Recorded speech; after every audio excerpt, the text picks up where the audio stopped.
Hello দর্শক, সবাইকে সালাম ও শুভেচ্ছা জানিয়ে শুরু করছি আজকের টাইম এক্সক্লুসিভ। আশা করি সবাই ভালো আছেন এবং যে বিষয়গুলো আজকে আলোচনা করব তা প্রথমে জানাচ্ছি আপনাদের। আজকের বিষয়ের মধ্যে আছে কলেজে ভর্তি পরীক্ষার প্রস্তুতি। আপনারা জানেন যারা 12 গ্রেডে তাদের পরীক্ষা এখন থেকেই প্রিপারেশন নিতে হবে ভর্তি পরীক্ষার।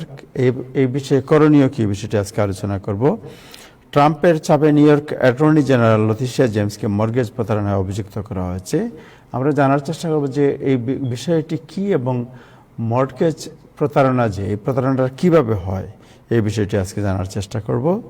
গাজায় যুদ্ধবিরতি, মধ্যপ্রাচ্যে স্বস্তি, ইসরায়েল ও ফিলিস্তিন দুই জায়গাতেই উল্লাস এবং উচ্ছ্বাস, সেই বিষয়টি আজকে জানার চেষ্টা করব। আজকে অতিথি যারা আছেন তাদের মধ্যে আছেন শেখ আল মামুন, জনাব ইসমাইল আহমেদ এবং সাথে আছেন নাজমুল হাসান। শুরু করব দিনের আপডেট জানাচ্ছেন নাজমুল হাসান।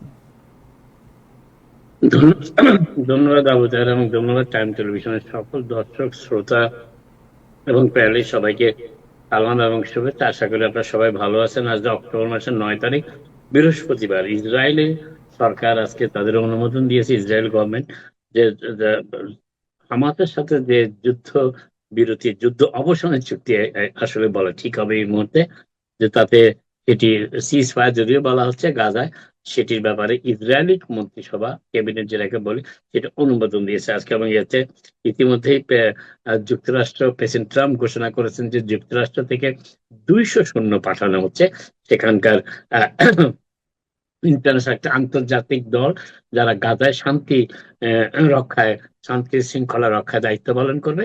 সেই শক্তি, সেই বাহিনীতে যোগ দেওয়ার জন্য আরো কয়েকটা আন্তর্জাতিক আর কয়েকটি দেশের সদস্যরা যোগ দেবেন সেখানে। যুক্তরাষ্ট্র থেকে প্রাথমিক পর্যায়ে 200 সদস্যকে সেখানে পাঠানো হচ্ছে।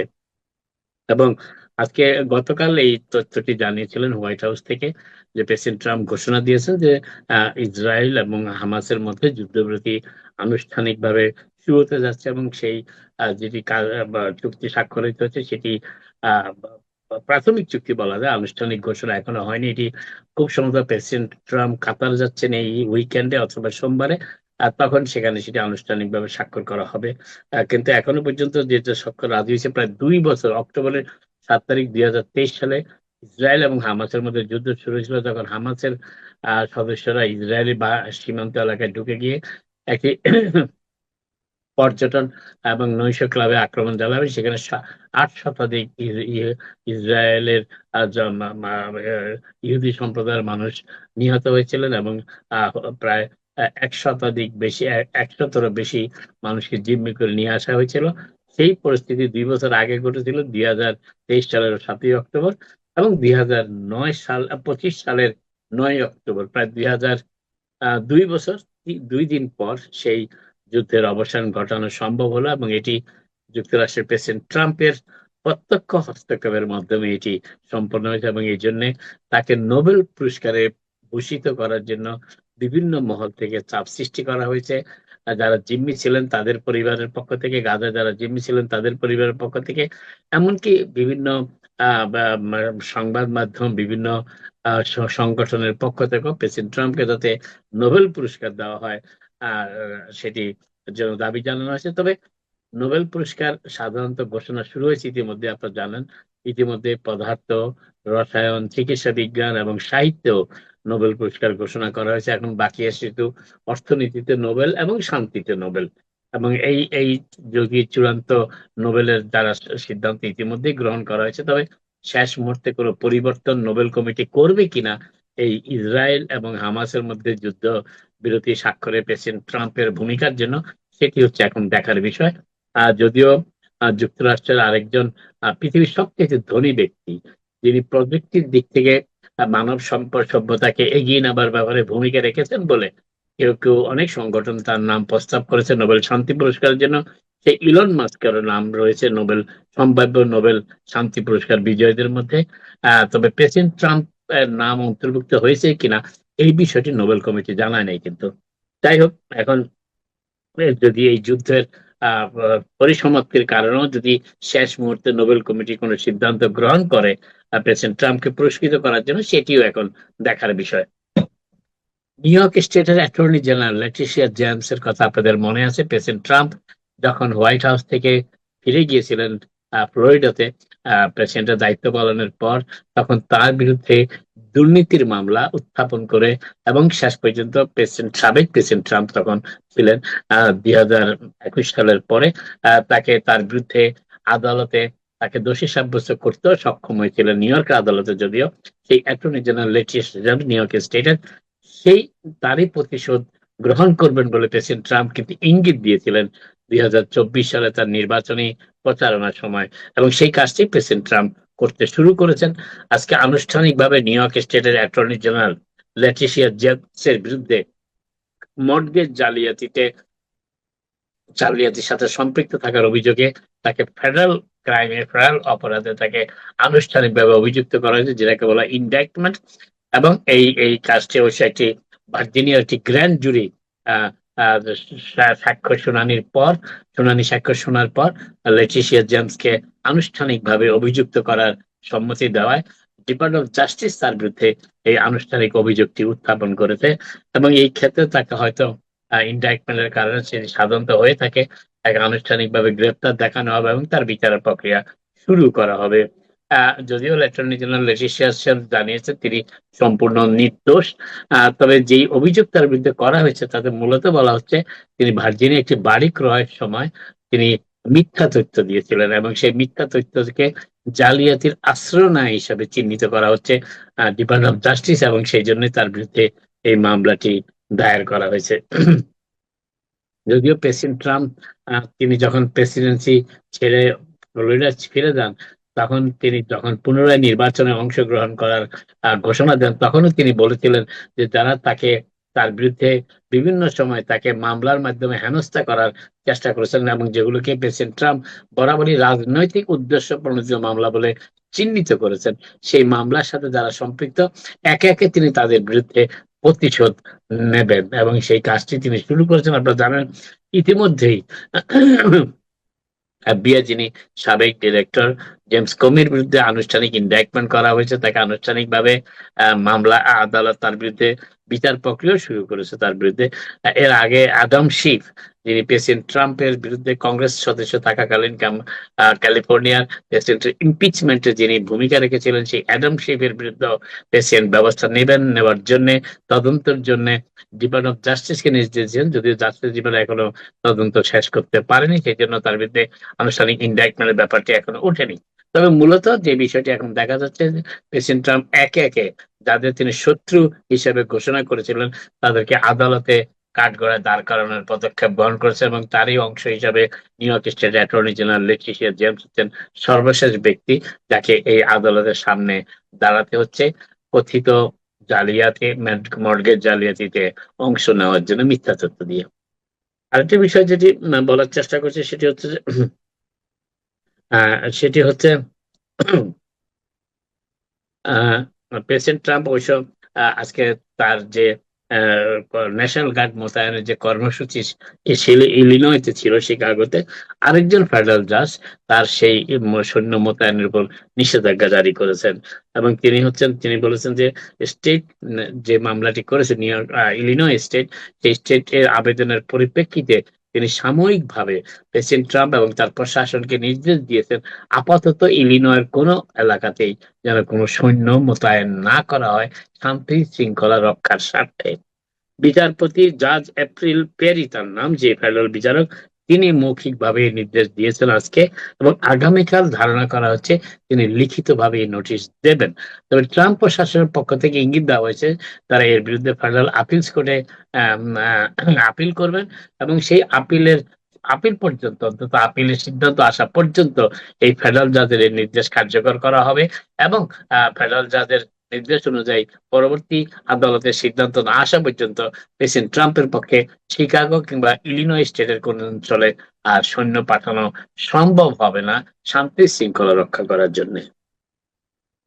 আরেকটি বিষয় যেটি বলা হচ্ছে, নিউ ইয়র্ক সিটি মেয়র নির্বাচন তুঙ্গে আর মাত্র 4 সপ্তাহ কম সময় বাকি আছে যদিও, এবং প্রায় 3 সপ্তাহ 1 কি 2 দিন বেশি সময় রয়েছে, আছে 22 কি 23 দিন, যেভাবেই যা আপনি গণনা করুন না কেন, তাহলে দেখা যাচ্ছে যে মেয়র এরিক অ্যাডামসের নির্বাচন থেকে সরে দাঁড়ানোর পর যদিও নভেম্বরের 4 তারিখে নির্বাচন অনুষ্ঠিত হবে, সেই নির্বাচনে মেয়র এরিক অ্যাডামসের নাম ব্যালটে থাকবে স্বতন্ত্র প্রার্থী হিসাবে। কিন্তু তার সত্ত্বেও মেয়র এরিক অ্যাডামসের নির্বাচন থেকে সরে দাঁড়ানোর ফলে সাবেক গভর্নর নিউ ইয়র্ক স্টেটের, যিনি ডেমোক্রেটিক প্রাইমারিতে পরাজিত হয়েছিলেন 13 পয়েন্টের ব্যবধানে জোহরান মামদানির কাছে, নিউ ইয়র্ক স্টেট অ্যাসেম্বলিম্যান, তিনি স্বতন্ত্র প্রার্থী হিসাবে, ইন্ডিপেন্ডেন্ট প্রার্থী হিসাবে পুনরায় প্রতিদ্বন্দ্বিতা করছেন মেয়র পদে।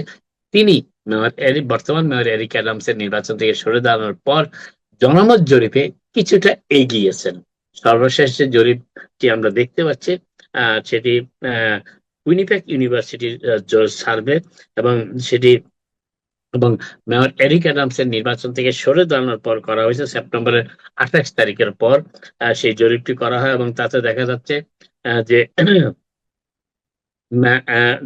দেখা যাচ্ছে যে মেয়র এরিক অ্যাডামস সরে দাঁড়ানোর পর মেয়র এরিক অ্যাডামস সরে দাঁড়ানোর পর অ্যান্ড্রু কুমো, যিনি সাবেক গভর্নর এবং নির্বাচনে প্রত্যয় করছেন, তিনি প্রায় 10 পয়েন্ট বুস্ট হয়েছে তার জরিপে। 10 পয়েন্টে তিনি এগিয়ে গিয়েছে, 10 পয়েন্ট দূরত্ব কমাতে সক্ষম হয়েছেন জোহরান মামদানির সাথে। যদিও জোহরান মামদানি এখনো এগিয়ে রয়েছেন আর জনমত জরিপে, কিন্তু প্রায় মেয়র এরিক অ্যাডামসের সরে দাঁড়ানোর পর অ্যান্ড্রু কুমোর লাভবান হয়েছেন 10 পয়েন্টে। এবং তাতে দেখা যাচ্ছে যে নির্বাচনটি মোটামুটি হাড্ডাহাড্ডি লড়াই হবে কিনা এখনো বলা মুশকিল, তবে একটি প্রতিদ্বন্দ্বিতাপূর্ণ নির্বাচনের পথে এগুচ্ছে জোহরান মামদানি এবং অ্যান্ড্রু কুমার মধ্যে। এখন যে অবস্থা দাঁড়িয়েছে তাতে দেখা যাচ্ছে এখনো নিউ ইয়র্ক শহরে ভোটারদের মধ্যে এই জরিপ অনুযায়ী, কুনিপেক ইউনিভার্সিটির সর্বশেষ জরিপ, যেটি সেপ্টেম্বর মাসে 28 তারিখে জরিপটি করা হয়েছিল, সেই জরিপে এখনো পর্যন্ত নিউ ইয়র্ক সিটির ভোটারদের 46%, 46% জোহরান মামদানিকে সমর্থন করেন, 33%, অর্থাৎ 13 ভোটের পার্থক্য। এখন যে পার্থক্যটি ছিল ডেমোক্রেটিক প্রাইমারিতে মামদানি এবং কুমোর মধ্যে, সেই পার্থক্যটি এখন চলে এসেছে সম্পূর্ণ পূর্ণ নির্বাচনে। জোহরান মামদানির সমর্থন 46%, 46 উইনিপেগ ইউনিভার্সিটির জরিপ অনুযায়ী, এবং অ্যান্ড্রু কুমোর জরিপে অ্যান্ড্রু কুমার সমর্থন হচ্ছে 33%-এর উপরে। রিপাবলিকান কার্টিস সিলিওয়া, যিনি 15% ভোটারের সমর্থন পাচ্ছেন। তবে এই মুহূর্তে অনেকেই, আমরাও জানিয়েছিলাম দিন কয়েক আগে, যে নির্বাচনের অন্তত 2 সপ্তাহ আগে ধারণা করা হচ্ছে যে কার্টিস সিলিও নির্বাচন থেকে সরে দাঁড়াবেন, এবং সেই ইঙ্গিতে দেওয়া হচ্ছে অ্যান্ড্রু কুমার নির্বাচনী ক্যাম্প থেকে। তবে তারা তারিখ কিন্তু বলতে পারছে না, যেটি অ্যান্ড্রু কুমার ক্যাম্প বিভিন্ন সংবাদ মাধ্যমকে জানিয়েছে যে তারা আশা করছেন যে কোনো দিন ঘোষণাটি আসতে পারে, তবে কমপক্ষে 2 সপ্তাহ পূর্বে কার্টিস সিলওয়া সরে দাঁড়াবেন। এবং কার্টিস সিলওয়া যদি সত্যি সত্যি সরে দাঁড়ান, যদিও তিনি এখনো বলছেন যে তিনি নির্বাচনে অংশ নেবেননি, কিন্তু তিনি সরে দাঁড়ানোর প্রক্রিয়াটি চূড়ান্ত হচ্ছে, এবং এই সরে দাঁড়ানোর পরে এই নির্বাচনটি আরো প্রতিদ্বন্দ্বিতাপূর্ণ হয়ে উঠবে। কারণ রিপাবলিকানদের সমর্থন, মামদানির পক্ষে কোন রিপাবলিকান ভোটারের সমর্থন অর্জন করা অনেকটা দুঃসাধ্য ব্যাপার। সেক্ষেত্রে যদি রিপাবলিকানরা ভোট দিতে না যায়, তাদের যেহেতু কোনো প্রার্থী থাকবে না, সেক্ষেত্রে পার্থক্যটা অন্যরকম হতে পারে। কিন্তু তারা যদি ভোট দিতে চায়, যে মামদাও ঠেকাও মুভমেন্ট, যেটি সাবেক গভর্নর কুমো এবং তার সমর্থক, বিশেষ করে তার ধনী সমর্থকদের মাধ্যমে একটি ক্যাম্পেইন শুরু করতে পেরেছেন যে মামদানি ঠেকাও, সেই ঠেকাও কর্মসূচিতে অংশ নেবার জন্য, ঠেকাওকে জোরদার করার জন্য যদি রিপাবলিকানরা ভোট কেন্দ্রে যায়, তাহলে মামদানি এবং কুমোর মধ্যে লড়াইটি প্রতিদ্বন্দ্বিতাপূর্ণ হয়ে ওঠার সম্ভাবনা এখন বিদ্যমান। তবে সবকিছু নির্ভর করছে কার্টিস সিলওয়া নির্বাচন থেকে সরে দাঁড়াবেন কিনা। এবং গতকাল নিউ ইয়র্ক জ্যাকসন হাইটসে একটি সমাবেশে বক্তব্য রাখতে গিয়ে জোহরান মামদানি বলেছেন তিনি কোন জরিপে বিশ্বাস করেন না, এবং তিনি বলেছেন যে ষড়যন্ত্র হতেই পারে, এবং ষড়যন্ত্র মোকাবেলার জন্য সকলকে ঐক্যবদ্ধ থাকতে হবে, এবং যা বিজয় তখনই অর্জিত হবে যখন সকল ভোটারদের বেশিরভাগই ভোট কেন্দ্রে যাবে এবং ভোট প্রদান করবে, যেমনটি তারা ডেমোক্রেটিক প্রাইমারিতে করেছিলেন। অ্যান্ড্রু কুমার পক্ষ থেকে জোর নির্বাচনী প্রচারণা চালাচ্ছে, এবং তার নির্বাচনে অনেকটা গতিবেগ সঞ্চার হয়েছে মেয়র এরিক অ্যাডামসের প্রত্যাহারের পর।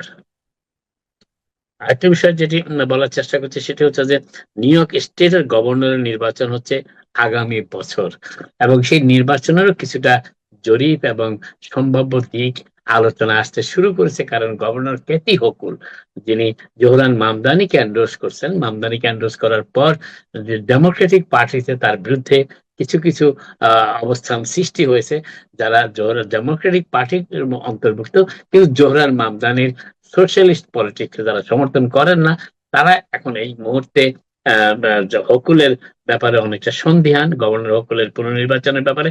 এবং ঠিক একই সময়ে নির্বাচনে অংশগ্রহণের সম্ভাব্যতা যাচাই বাছাই করছেন প্রেসিডেন্ট ট্রাম্পের অত্যন্ত পছন্দের মানুষ, নিউ ইয়র্কের কংগ্রেসম্যান স্টেফানিক। এবং একটি আভ্যন্তরীণ জরিপে দেখা যাচ্ছে যে স্টেফানিক এবং গভর্নর ক্যাথি হকুলের মধ্যে আগামী বছর অনুষ্ঠিতব্য নির্বাচনে, গভর্নরের নির্বাচনে জরিপে মাত্র 5% ব্যবধান। এবং এমন ধারণা করা হচ্ছে যে যদি শেষ পর্যন্ত মামদানি নিউ ইয়র্ক সিটির মেয়র নির্বাচিত হন, যেটি হওয়ার সম্ভাবনা এই মুহূর্তে যথেষ্ট উজ্জ্বল, তাহলে গভর্নর হকুল এবং স্টেফানিকের মধ্যে লড়াই আরো তীব্র আকার ধারণ করবে। তার কারণ ডেমোক্রেটদের অনেকেই হকুলকে মামদানিকে সমর্থন করার জন্য ভোট নাও দিতে পারেন, এমন ইঙ্গিত দেওয়া হচ্ছে বিভিন্ন সংবাদ মাধ্যমে। তবে স্টেফানিক এবং গভর্নর হকুলের লড়াই যে জমে উঠবে তা অবশ্য বলার অপেক্ষা রাখে না। কারণ নিউ ইয়র্ক স্টেটে অতীত রিপাবলিকান গভর্নররা বিজয়ী হয়েছেন ডেমোক্রেট প্রার্থীর বিরুদ্ধে, এবং এবার নিউ ইয়র্ক শহরে যেহেতু রিপাবলিকানদের সম্ভাবনা বেশি বলে বলা হচ্ছে, তার কারণ নিউ ইয়র্ক সিটিতে এবং নিউ ইয়র্ক স্টেটে প্রেসিডেন্ট ট্রাম্প সর্বশেষ ভোটে নির্বাচনে 28% ভোট পেয়েছিলেন। সেই দিক থেকে বিবেচনা করা হচ্ছে স্টেফানিক এবং গভর্নর হকুলের প্রতিদ্বন্দ্বিতাকে। আরেকটি বিষয় যেটি বলা হচ্ছে, স্টেফানিকের সমর্থন এখন 43% ভোটারের, যদিও ভোটের এখন 1 বছরের বেশি সময় বাকি রয়েছে, এবং হকুলের সমর্থন 48% ভোটারের মধ্যে। একটি বিষয় যেটি বলার চেষ্টা করছি সেটি হচ্ছে নিউ ইয়র্কে যারা আনএমপ্লয়মেন্ট অর্থাৎ বেকার ভাতা গ্রহণ করে থাকেন, তাদের জন্য একটি সুসংবাদ। 13ই অক্টোবর থেকে নতুন আরো বৃদ্ধি পাবে তাদের বেকার ভাতার বিষয়টি। এখন যেটি যারা গড়ে সপ্তাহে $560 পাচ্ছেন, তারা পাবেন $869 গড়ে আনএমপ্লয়মেন্ট বেকারত্বের ভাতা হিসাবে, এবং সেটি কার্যকর করা হচ্ছে অক্টোবরের 13 তারিখ থেকে। তবে সবাই এই ভাতায় এই অতিরিক্ত বেকারত্বের ভাতার জন্য উপযুক্ত কিনা সেটি লেবার ডিপার্টমেন্ট বিবেচনা করবে। তবে গড় পড়তায় বেকারত্বের ভাড়া $560 থেকে সপ্তাহে $560 থেকে বাড়িয়ে সপ্তাহে $869 উন্নীত করার ঘোষণা ইতিমধ্যে দেওয়া হয়েছে। আরেকটা জিনিস হচ্ছে আরেকটা জিনিস হচ্ছে যে তবে যারা এই নিউ ইয়র্ক শহরে প্রায় 1,15,000 মানুষ ফেডারেল ওয়ার্কার যারা নিউ ইয়র্কে থাকেন, এবং যারা এই মুহূর্তে অনেকেই বেকারত্বের দিকে যাচ্ছেন ফেডারেল গভর্নমেন্ট শাটডাউনের কারণে, তারাও যদি এই আনএমপ্লয়মেন্ট বেনিফিট কিংবা বেকারত্বের ভাতার জন্য আবেদন করেন, তাহলে সেক্ষেত্রে কিছুটা জটিলতাও সৃষ্টি হতে পারে। তবে বেকারত্ব ভাড়া বৃদ্ধির যে সিদ্ধান্ত দেওয়া হয়েছে তাতে কোনো পরিবর্তন হবে না। হয়তো বেকারত্ব ভাড়া প্রসেস করতে কিছুটা সময় বেশি লেগে যেতে পারে, কিন্তু স্টেটের পক্ষ থেকে বলা হচ্ছে যে বেকার ভাড়া বৃদ্ধি, বেকারত্বের যে হার ভাড়ার, সরি বেকারত্ব আহ, আহ, বেকারত্বের যে ভাতা, সেই ভাতা বৃদ্ধি পাবে, এতে কোনো সন্দেহ নেই। আরেকটি বিষয় যেটি বলার চেষ্টা করছি সেটি হচ্ছে যে আহ, আহ, আহ, আহ, একটা শুভ সংবাদ দিয়ে শুরু করি। আপনাদের যারা সাবওয়েতে টেলিফোন ব্যবহার করেন তাদের জন্য শুভ সংবাদ। তবে আপাতত যাদের টেলিফোন লাইন এটিএনটির মাধ্যমে রয়েছে, তারা এই সুবিধাটি পাবেন। আপাতত পর্যায়ক্রমে সকল ক্যারিয়ারে এই সুবিধাটি পাবেন। নিউ ইয়র্ক সিটি 4 এবং 5 নম্বর ট্রেনে 5G সার্ভিস চালু করা হচ্ছে, এবং এই 5G সার্ভিস চালু করার ব্যাপারে এমটি কর্তৃপক্ষের কোনো অতিরিক্ত বরাদ্দের প্রয়োজন নেই। কারণ একটি প্রাইভেট কোম্পানি এমটি এর সাথে পার্টনারশিপের ভিত্তিতে এই 4G 5G সার্ভিসটি চালু করতে যাচ্ছে আপাতত 4 এবং 5 নম্বর ট্রেনে। টাইমস স্কয়ার শাটলও ইতিমধ্যে সেটি কার্যকর হয়েছে, তবে এখন পর্যন্ত শুধুমাত্র এটিএনটি কাস্টমারদের জন্য, এটিএনটি যারা লাইন নিয়েছেন তাদের জন্য এটি পর্যায়ক্রমে আমি একটু আগে বললাম সবাইকে দেওয়া হবে। কিন্তু এবং নিউ ইয়র্ক শহরের প্রায় 400টি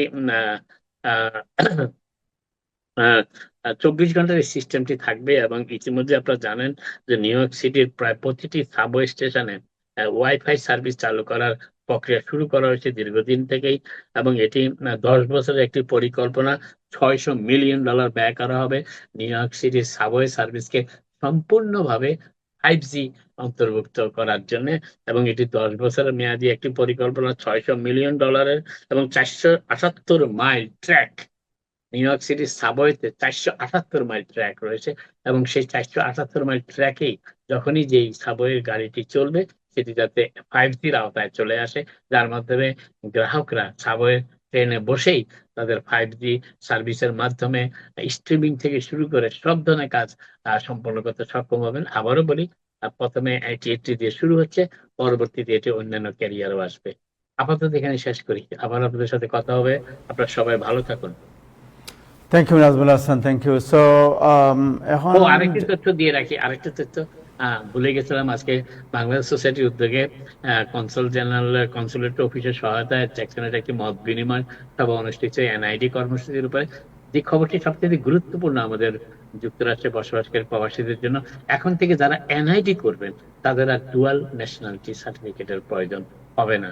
ডিএনসি অতিরিক্ত অর্থ ব্যয় করে 2 বছরের বেশি সময় অপেক্ষা করে যারা ডিএনসি ডুয়াল ন্যাশনাল সার্টিফিকেট অর্জন করতেন, পাওয়ার জন্য চেষ্টা করতেন, শুধুমাত্র বাংলাদেশি পাসপোর্ট, আমেরিকান পাসপোর্ট বা সেই বাংলাদেশি পাসপোর্ট পাওয়ার জন্য তাদের আর এখন ডিএনসি প্রয়োজন হবে না। কনসাল জেনারেল আজকে সেটি মোজাম্মেল হক আজকে সেটি জানিয়েছেন, এবং তিনি এও বলেছেন যে ডিএনসি যারা ডুয়াল ন্যাশনালশিপ সার্টিফিকেটের মূল বিষয়টি ছিল একটি এনআইডি প্রদান করা, এবং সেই এনআইডির মাধ্যমে বাংলাদেশ সার্টিফিকেট, বাংলাদেশি পাসপোর্ট গ্রহণ করতে। কিন্তু শুধুমাত্র এনআইডি থাকলেই চলবে আমেরিকান নাগরিকদের, আমেরিকান পাসপোর্টধারীদের তাদের কোনো প্রকার বাংলাদেশি পাসপোর্ট আর প্রয়োজন হবে না। বাংলাদেশি পাসপোর্টে যাওয়া আসা ছাড়া আর কোনো সুবিধা প্রদান করা হয় না। কিন্তু যাদের এনআইডি থাকবে বাংলাদেশের এবং পাশাপাশি যুক্তরাষ্ট্রের নাগরিকত্বও থাকবে, তারা শুধুমাত্র বাংলাদেশের এনআইডি দিয়ে 140টি সেবা বাংলাদেশ সরকার যেগুলো তাদের নাগরিকদের প্রদান করে থাকে, সেই 140টি সেবারই তারা পাবেন এনআইডির মাধ্যমে। এবং এই এনআইডি কর্মসূচি বর্তমানে চালু হয়েছে নিউ ইয়র্ক কনসুলেটে। যদিও প্রথম দিকে অনেকেই সুযোগ পাননি সিস্টেমের কিছুটা দুর্বলতার কারণে, তবে কনসাল জেনারেল আজকে জানিয়েছেন যে সিস্টেমকে তারা সম্পূর্ণ কার্যকর করতে সক্ষম হয়েছেন, এবং বড়ে যেখানে তাদের 15 জনের ক্যাপাসিটি প্রতিদিন ছিল, সেখানে আজকে তারা প্রায় 72 জনকে এনআইডি প্রদানের কার্যক্রম সম্পন্ন করেছে। এবং তিনি আরো বলেছেন যে প্রয়োজনে 24 ঘন্টা খোলা থাকবে এম্বাসি, এবং আগামী দিন কয়েকের মধ্যে উইকেন্ডে যদি এই কর্মসূচি চালু রাখা যায় কিনা সেই ব্যাপারেও তিনি উদ্যোগ গ্রহণ করেছেন, এবং এই বিষয়ে তিনি মিডিয়ার মাধ্যমে সকলকে অবহিত করবেন। আপাতত এখানে শেষ করি। তাহের, সো এনআইডির জন্য যে অ্যাপয়েন্টমেন্ট কি করতে হবে? হ্যাঁ, অ্যাপয়েন্টমেন্ট করতে হবে। তার কারণ অ্যাপয়েন্টমেন্টটা জরুরি এই জন্য যে আপনাকে সেখানে ফিঙ্গারপ্রিন্ট এবং চোখের আই স্ক্যানটা দিতে হবে।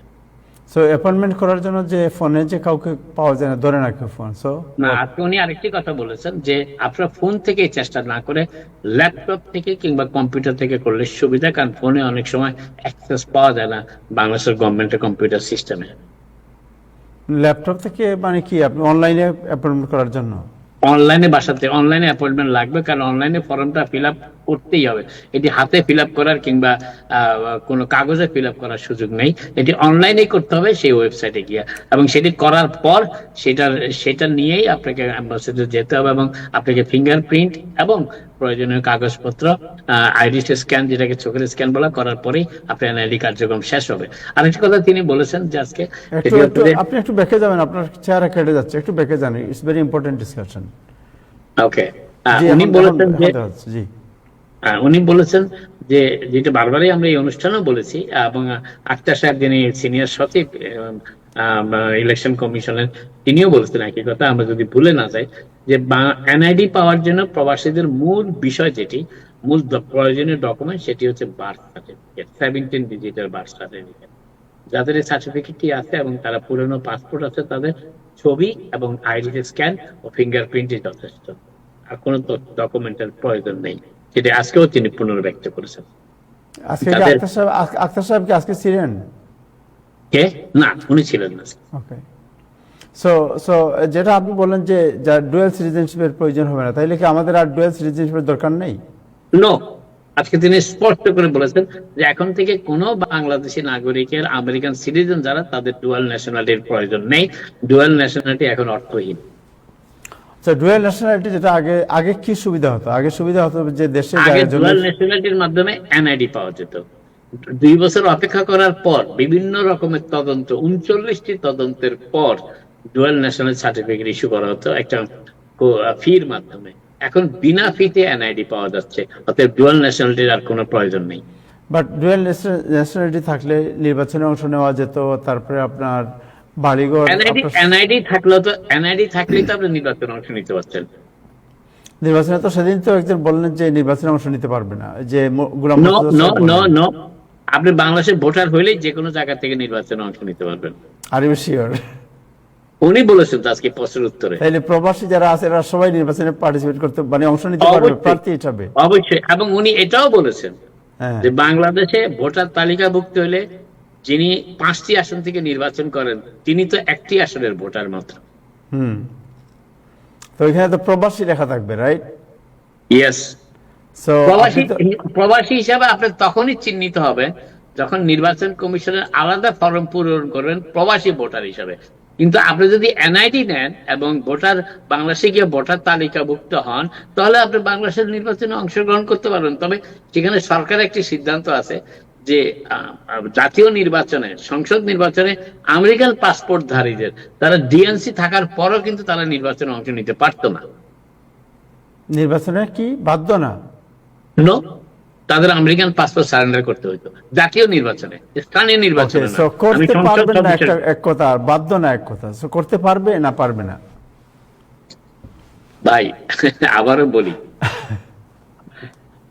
সিম্পল কথা, আপনি যদি বাংলাদেশে ভোটার হন, এনআইডি হচ্ছে, এনআইডি এবং ভোটার দুই জিনিস। এনআইডি হচ্ছে আপনার বাংলাদেশের জাতীয় পরিচয় পত্র। সেই জাতীয় পরিচয় পত্রটা পাওয়ার জন্য আপনাকে আগে ডিএনসি করতে হতো, ডুয়াল ন্যাশনাল সার্টিফিকেট নিতে হতো, যদি আপনি আমেরিকান সিটিজেন হতেন। জি, সেটি এখন আর দরকার হচ্ছে না। আপনি এনআইডি পাচ্ছেন আমেরিকান সিটিজেন হওয়ার পরও যদি আপনার পুরনো বাংলাদেশি পাসপোর্ট থাকে এবং বাংলাদেশি জন্ম সনদ থাকে। ওকে, সেটা একটা জিনিস। আপনি যদি প্রবাস থেকে ভোট দিতে চান মেইল ইন ব্যালটের মাধ্যমে, তাহলে আপনি ইলেকশন কমিশনের ফর্ম পূরণ করে প্রবাসী ভোটার হবেন। আর আপনি যদি এনআইডি পাওয়ার পর আপনি মনে করেন যে আপনি দেশের এলাকায় গিয়ে ভোট দিবেন, আপনি প্রবাসী ফর্মটি পূরণ করবেন না, আপনি তো দেশে ভোটার হবেনি। প্রবাসী পূরণ মানে প্রবাস থেকে ভোটার ফর্ম ফিল আপ করবেন না, আপনি দেশে গিয়ে ভোটার ফর্ম ফিল আপ করবেন, right? Yes, that's what it is. So আপনি যদি মনে করেন যে দেশে আমি গিয়ে ভোট দেবো, তাহলে দেশে গিয়ে ভোটার ফর্ম ফিল আপ করবেন। বাট প্রবাসী, আপনি এনআইডি থাকলে তার আপনাকে অন্য কিছু জিজ্ঞেস করতেছে না ভোটার তালিকাভুক্ত হওয়ার জন্য। সো এনআইডির জন্য আপনি বলতেছেন যে আপনি যখন ভোটার তালিকাভুক্ত হবেন, আপনার 2টা অ্যাড্রেস থাকে কিন্তু দেখবেন, একটা প্রবাসের অ্যাড্রেস, একটা দেশের যেটা অরিজিনাল পাসপোর্টে কিংবা যেটা আপনি সেখানে দিবেন, কারণ আপনাকে বাংলাদেশে তো একটা অ্যাড্রেস শো করতেই হবে। সো এনআইডির জন্য যে অ্যাপয়েন্টমেন্ট বললেন, যে অনলাইনে অ্যাপয়েন্টমেন্ট, এটা কি বাংলাদেশ কনসুলেটের ওয়েবসাইটে পাওয়া যাবে? হ্যাঁ, কনসুলেটের ওয়েবসাইটে আছে। ইয়েস, এটা আছে অলরেডি। আপনি উনি চেক করছেন?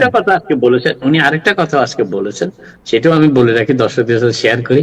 ওয়াক ইন অ্যাপয়েন্টমেন্টকে ওনারা অনার করার চেষ্টা করবেন, কিন্তু একটি কথা বলেছেন, যেহেতু তাদের জনবল সংকট রয়েছে, তা সত্ত্বেও তারা চেষ্টা করবেন যারা ওয়াক ইন করবেন তাদেরকে।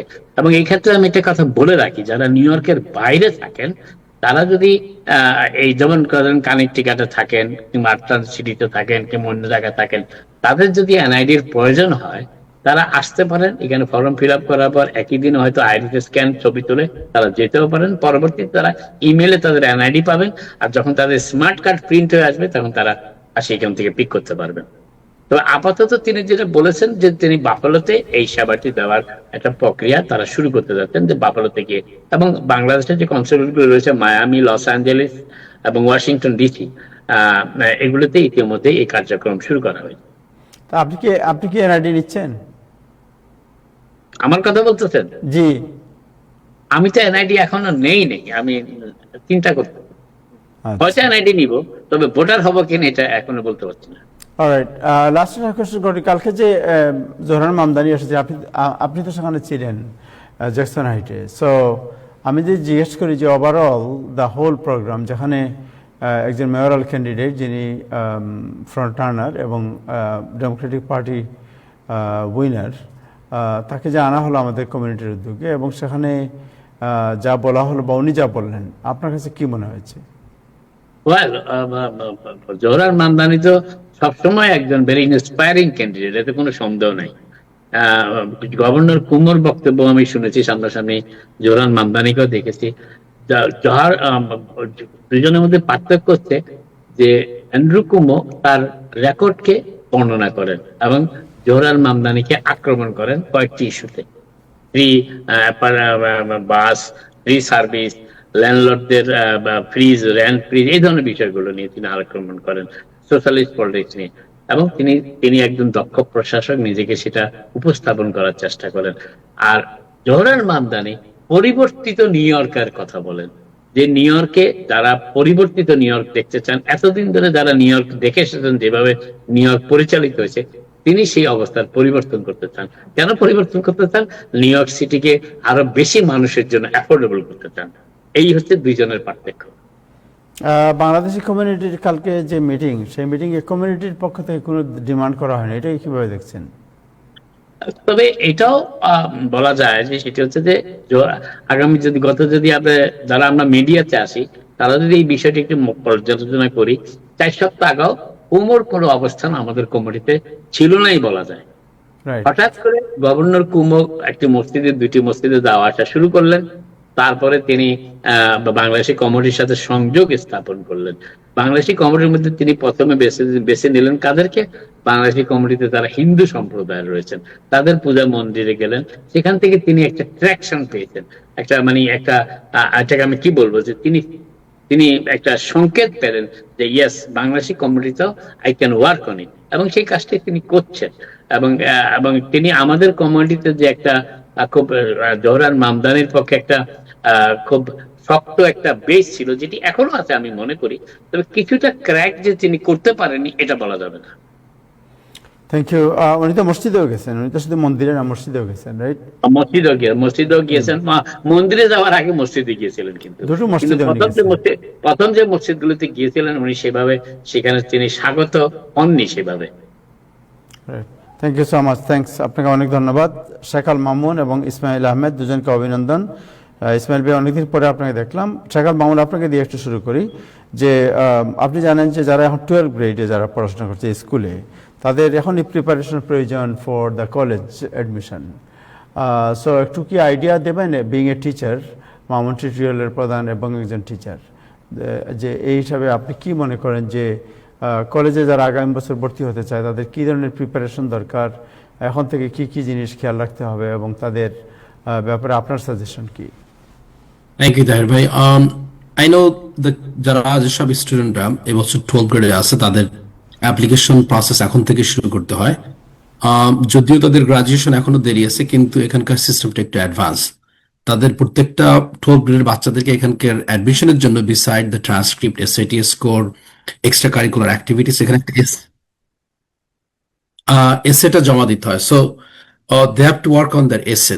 এটা এসে কিন্তু যে কোনো টপিক হতে পারে, যে কোনো জিনিস they feel comfortable, they could write on this. It has to be very, কোনো প্রকার গ্রামার মিস্টেক্স রাই হতে হবে, খুব ফ্লুয়েন্টলি প্রেজেন্ট করতে হবে, কোনো একটা প্যারাগ্রাফের সঙ্গে আর একটা কানেক্টেড থাকতে হবে। সো এটা তাদের ইংলিশ টিচার তাদেরকে হেল্প করতে পারে, এখানে কোনো মানে এক্সট্রা সাপোর্ট দিতে পারে, কোনো টিউটরিং সেন্টারের মাধ্যমে, কোনো রাইটারের সঙ্গে বসতে পারে। তার কারণ এই এসেটা এত বেশি ইম্পর্ট্যান্ট যে এটাকে খুবই সিরিয়াসলি দেখতে হবে। এটা লার অফ পয়েন্ট ক্যারি করে, যেমন জিপিএ, এসএটির পাশাপাশি এটাও কিন্তু একটা খুব ইম্পর্ট্যান্ট একটা জিনিস। সেটাকে এত সুন্দর করে ফুটায় তুলতে হবে যাতে ফ্ললেস থাকে আর কি, যেটাকে বলা হয় ফ্ললেস, গ্রামাটিক্যাল কোনো মিস্টেক থাকতে হবে না।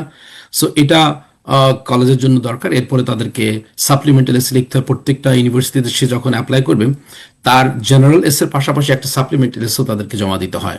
এরপরে তাকে চিন্তা করতে হবে যে কোন কলেজটা তার জন্য অ্যাপ্রোপ্রিয়েট, তার যে জিপিএস, এসএটি স্কোর আছে, বা যে সাবজেক্টটা সে পড়তে চায় ওইটার উপরে তাকে রিসার্চ করতে হবে যে সব ক্ষেত্রেই কিন্তু অ্যাপ্লাই করা যাবে না। যেমন বারুক কলেজ, সিটি ইউনিভার্সিটি নিউ ইয়র্কের কথা বলি, সেখানে বিজনেসের জন্য যেমন, তো এরকম অনেক জায়গাতে ধরেন যেসব মেজর সে পড়তে চায়, যে এই মেজরটা সেখানে আছে কিনা, বা কি ধরনের কতজন বাচ্চাকে সেখানে কত স্টুডেন্টকে অ্যাকসেপ্ট করা হয়, তো এই ব্যাপারে তাদেরকে অবশ্যই রিসার্চ করে ডিটারমাইন করতে হবে যে তাকে টপ 5টা কলেজ আগে সিলেক্ট করতে হবে, তারপরে টপ 20, তারপরে তাকে ব্যাকআপ ইউনিভার্সিটি বা ব্যাকআপ কলেজ যেটা এখানে বলা হয় সেগুলোকে ডিসাইড করতে হবে।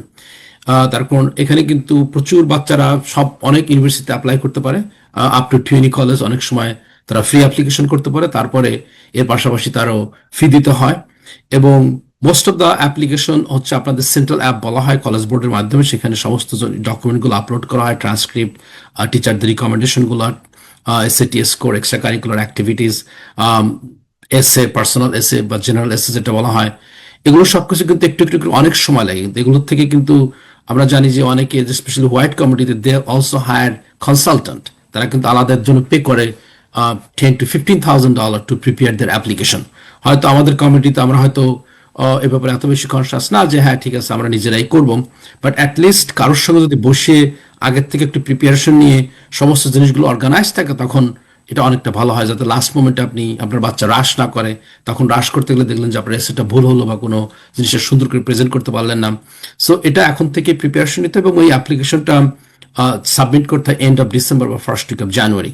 কিন্তু আপনি যদি আগের থেকে রেডি না থাকেন, টিচারের রিকমেন্ডেশনগুলোকে অর্গানাইজ না করেন, এসেটা না লেখেন, তারপর আপনাকে ফাফসাস ফিল আপ করতে হবে, সেটা এই মাসে অক্টোবরের থেকে শুরু হবে। So this are lot of things required to apply in the college এদেশে। যদি এদেশে অ্যাপ্লিকেশনটা ইজি, যেহেতু সেন্ট্রাল অ্যাপ্লিকেশনের মাধ্যমে আপনি সব জায়গাতে অ্যাপ্লাই করতে পারেন।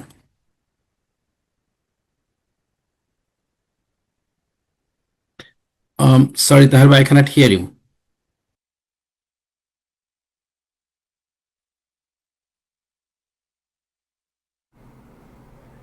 আপনি কি শুনতে পাচ্ছেন মামুন ভাই? ওকে, মামুন ভাইয়ের সাউন্ড আমি শুনতে পাচ্ছি না। মামুন ভাই শুনতে পাচ্ছেন? Okay, so Mohan bhai, what is the suggestion for the parents যে তাদের কি করা উচিত? ওয়েল, তাদেরকে প্যারেন্টস বাচ্চাদের সঙ্গে বসতে হবে, বসে বুঝতে হবে যে তারা কোন ধরনের মেজর করতে চায়। অনেক সময় আমরা চাপাই দিতে চেষ্টা করি যে নোয়াট তোমাকে মেডিসিন পড়তে হবে, বা তোমাদেরকে এটা পড়তে হবে, ওইটা পড়তে হবে। এটা একটা বাচ্চার উপরে ডিপেন্ড করে যে তার কোন সাবজেক্টে তার জন্য বেটার, কোন সাবজেক্টে তার ইন্টারেস্ট আছে।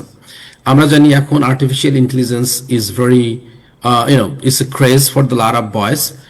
বিসাইড দ্যাট, আপনি যদি হেলথ কেয়ারের দিকে যেতে চান, মেডিসিন বা nursing, physician assistant, pharmacy programme, lot of engineering programme, আপনার প্রত্যেকটা ফিল্ডে আমেরিকাতে প্রচুর চাকরি আছে। সো বাচ্চা যেটাতে ফিল করে, স্টুডেন্ট আপনার বাচ্চা যেদিকে পড়তে চায় তাদেরকে সেখানে সাপোর্ট করতে দেওয়া উচিত, এবং এসেটা যেন সুন্দর করে লেখা হয় এদিকে খেয়াল করতে হবে। এবং কেউ যদি এসএটি না দিয়ে থাকে, এখনো এসএটি স্টিল দেওয়া যায়। আপনার অক্টোবরে তো শেষ, নভেম্বরে একটা এসএটি দেওয়া যাবে, ডিসেম্বরের ফার্স্ট উইকে আরেকবার এসএ দেওয়া যাবে, এবং that would be the last. তার কারণ ডিসেম্বরের ফার্স্টে যে পরীক্ষা দিলে আপনার স্কোরটা এন্ড অফ ডিসেম্বরে পাবেন, এবং ওইটা অ্যাপ্লিকেশনের পার্ট অফ সাবমিট করতে পারবেন। সো এটা অবশ্যই বাচ্চাকে বুঝতে হবে যে আপনার বাচ্চার মেজর কি করতে চায়, কোনটা নিয়ে লেখাপড়া করতে চায়, এখানে ডিকটেট না করে তাদের সঙ্গে কাজ করায় আমার মনে হয় বেটার হবে। থ্যাংক ইউ, আপনাকে অনেক ধন্যবাদ, অনেক অনেক ধন্যবাদ আপনাকে। দর্শক, আমাদের সাথে যুক্ত হচ্ছিলেন শেখ আল মামুন, যিনি new York city school teacher, and also he is the math teacher, and also he is the head of the Mamun Tutorial. Mamun tutorial দুটো ব্রাঞ্চ আছে, একটি হচ্ছে জ্যাকসন হাইট এবং অন্যটি হচ্ছে ব্রঙ্কসে। সো আপনার যদি কখনো কোনো ধরনের হেল্প দরকার হয় তাহলে ওনার সাথে যোগাযোগ করতে পারেন। মামুন ভাই, any contact number you have? Yes, I would like to add one more thing. যেমন আমরা জানি এখানকার নিউ ইয়র্ক সিটির স্পেশালাইজড হাই স্কুলের এক্সাম হচ্ছে আপনার নভেম্বর 12 তারিখে শুরু হবে, 12 তারিখে যেসব স্কুলের। তো ওখানকার রেজিস্ট্রেশন প্রসেস অলরেডি শুরু হয়ে গেছে। এখানে আপনার myschools.nyc.gov এ গিয়ে আপনার যে প্যারেন্টসের অ্যাকাউন্টের মাধ্যমে আপনার বাচ্চার অ্যাপ্লিকেশনটা সাবমিট করতে, এবং সেখানে স্পেশালাইজড হাই স্কুল যেসব স্কুলগুলো আছে, ব্রঙ্কস হাই, স্টাইভেসন, ব্রুকলিন টেক, এটা র্যাঙ্কিং করতে হবে আপনার বাচ্চার ডায়াগনস্টিক স্কোর দেওয়ার পরে। সেই স্কোর উপর বেস করে ম্যাচ বুঝতে হবে যে আপনার বাচ্চা কোন স্কুলে ম্যাচ করবে। তো সেটাও খুব ইম্পর্টেন্ট, যারা নিউ ইয়র্ক সিটিতে এখন আছে সেদিকে একটু ফোকাস করতে হবে। এটার আপনার অ্যাপ্লিকেশন ক্লোজিং হবে স্পেশালাইজড হাই স্কুলের হচ্ছে এন্ড অফ অক্টোবর, এবং এটা ওপেন হয়েছে গত পরশু থেকে, অক্টোবর 7 থেকে।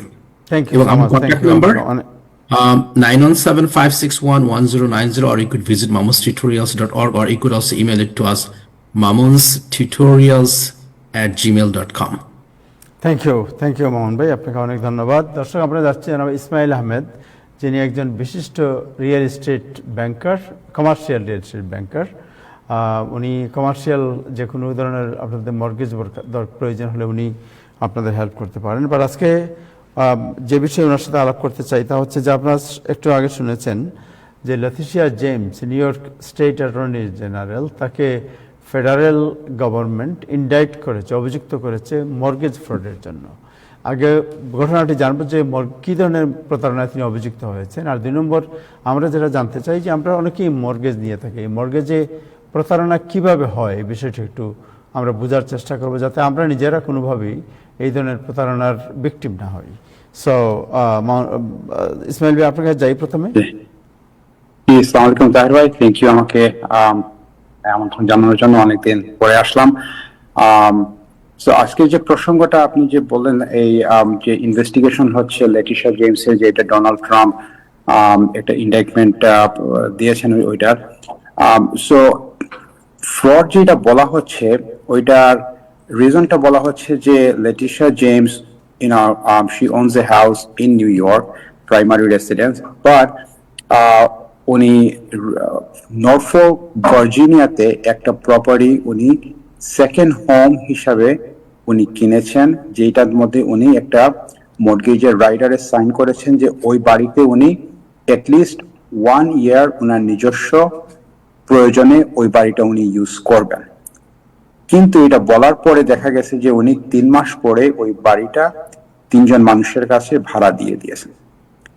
সো এখন মেইন সমস্যাটা হচ্ছে গিয়ে যে এটাকে বলে ম্যাটেরিয়াল রিপ্রেজেন্টেশন, যে আপনি অ্যাপ্লিকেশনে একটা ভুল ইনফরমেশন আপনি দিয়েছেন।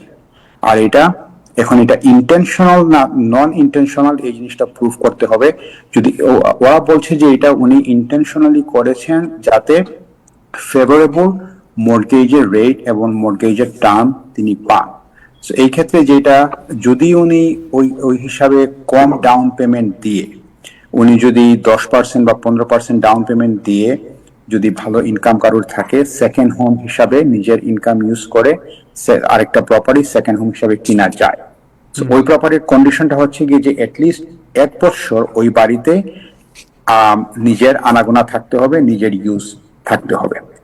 আর ওইটার উপরে উনি সেম রাইডারটা উনি ওইটা সিগনেচারও করে দিয়েছেন। তার মানে you made a statement that you will do this. এখন ঘটনা হচ্ছে যে ওনার মতো একজন হাই প্রোফাইলের মানুষ দেখা গেছে যে এটা করেন নাই, উনি উল্টে এটা দিয়ে দিয়েছেন। এখন যদি দেখা যায় যে হ্যাঁ সত্যি উনি কম ডাউন পেমেন্টে ভালো রেট পেয়ে এই বাড়িটা পেয়েছেন, that could become a problem. কিন্তু এগুলো হচ্ছে গিয়ে আপনার I don't think it's a criminal issue. এটার মধ্যে আমার মনে হয় না যে কোনো ধরনের লতে কি লেখা আছে, ইউজুয়ালি এটা ফাইন থাকে, বা ইউজুয়ালি ব্যাংকের রেগুলেটররা ওইটা ব্যাংকের উপরে ওরা এগুলা এসে অডিট করে যে কোন ব্যাংকে কিরকম কি করেছে। তারপর ব্যাংকরা যখন অডিট করে ইন্ডিভিজুয়ালের উপরে, ইউজুয়ালি যেটা করা হয়, ব্যাংকে বলে একটা চিঠি পাঠায় যে আপনি লোনে মিসরিপ্রেজেন্টেশন করেছেন, আমরা এই লোনটা ক্যান্সেল করে দেবো নেক্সট 90 days এর মধ্যে, হয় রিফাইন্যান্স করতে হবে অথবা বিক্রি করে আমাদের টাকাটা দিয়ে দিতে হবে, because you ডিফল্টেড।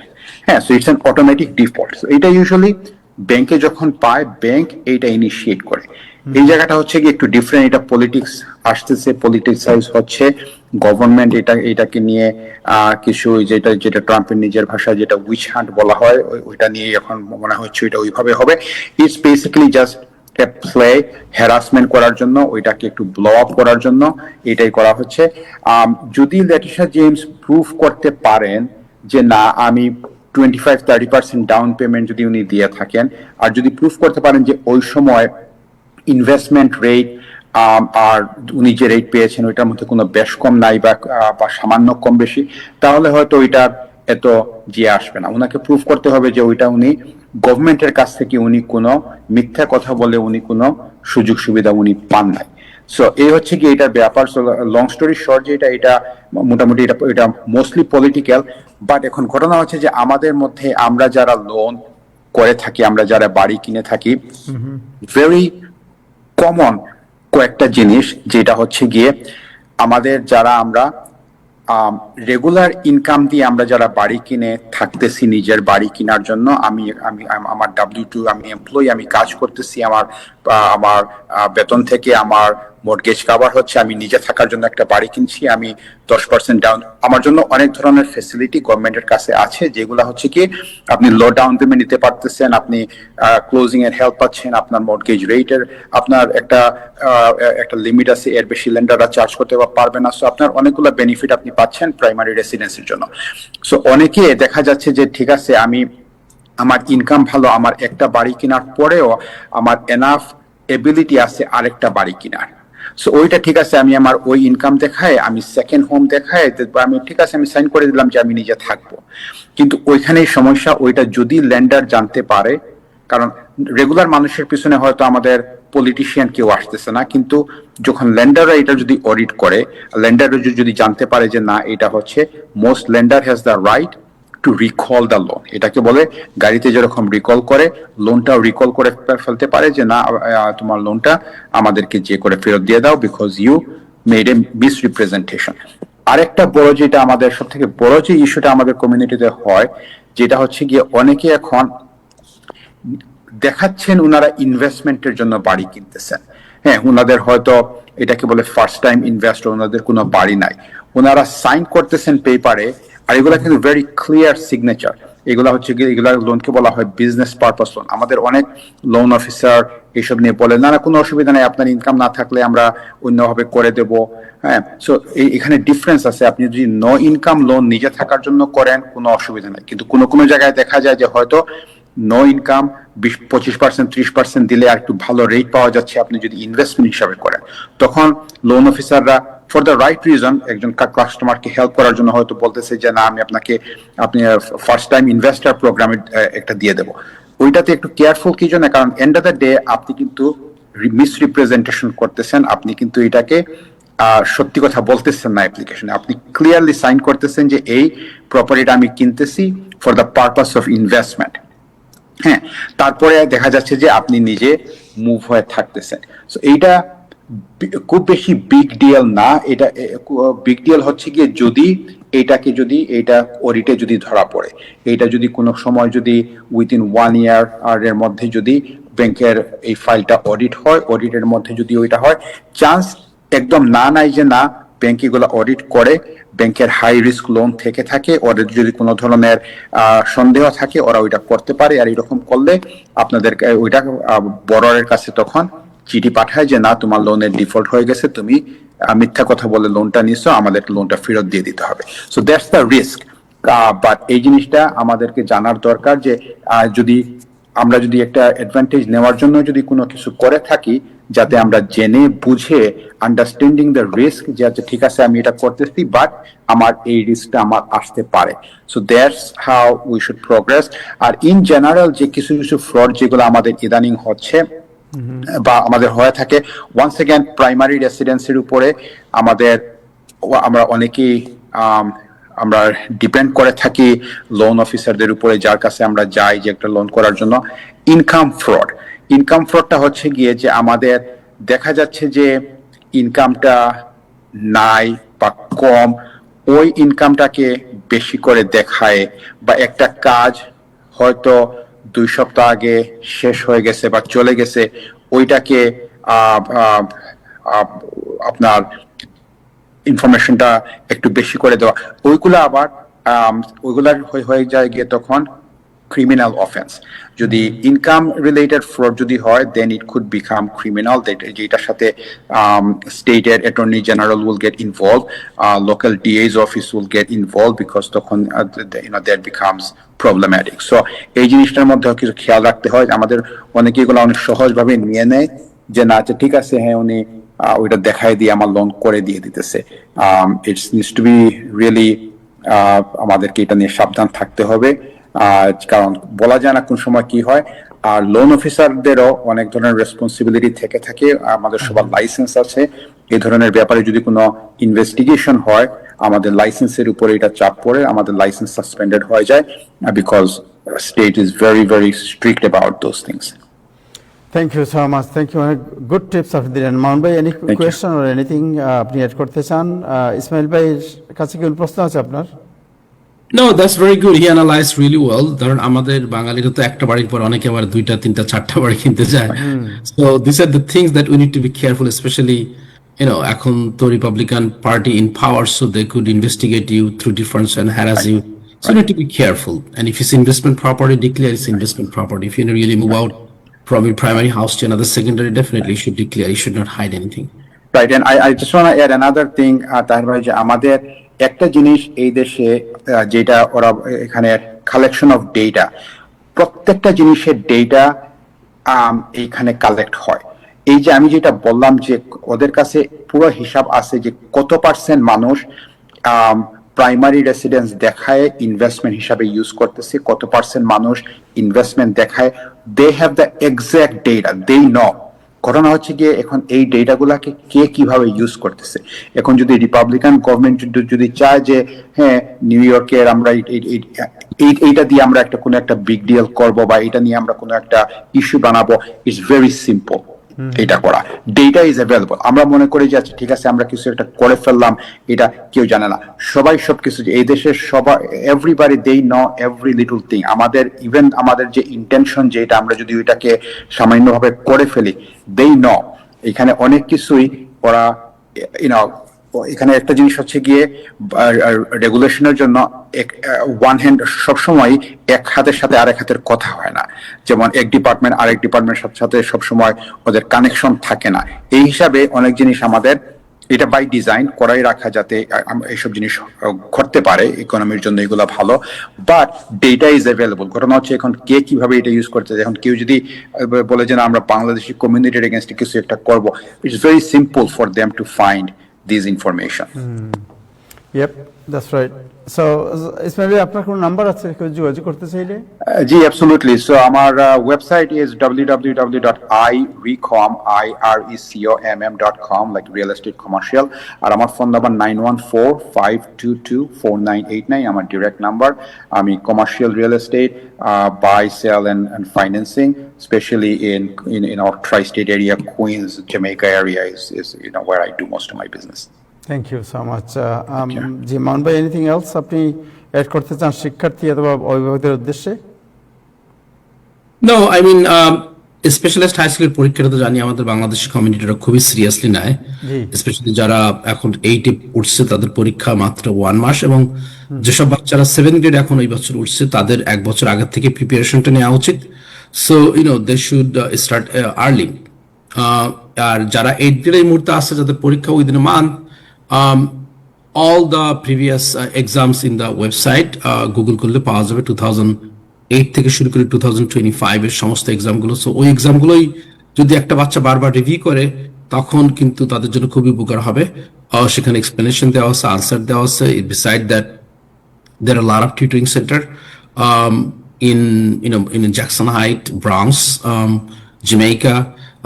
So send your kids to some one of those, and also ask them to take a diagnostic exam and review the answers. Let's say which one is wrong, and review those topic through the Googles and on some other source. Because also time management is very crucial. A specialist high school exam, আমরা জানি যে 114টা প্রশ্ন, এটা 3 ঘন্টার ভিতরে শেষ করতে হয়, যদিও স্টেট এক্সাম গুলো 2 দিন ধরে হয়। So time management is a big factor.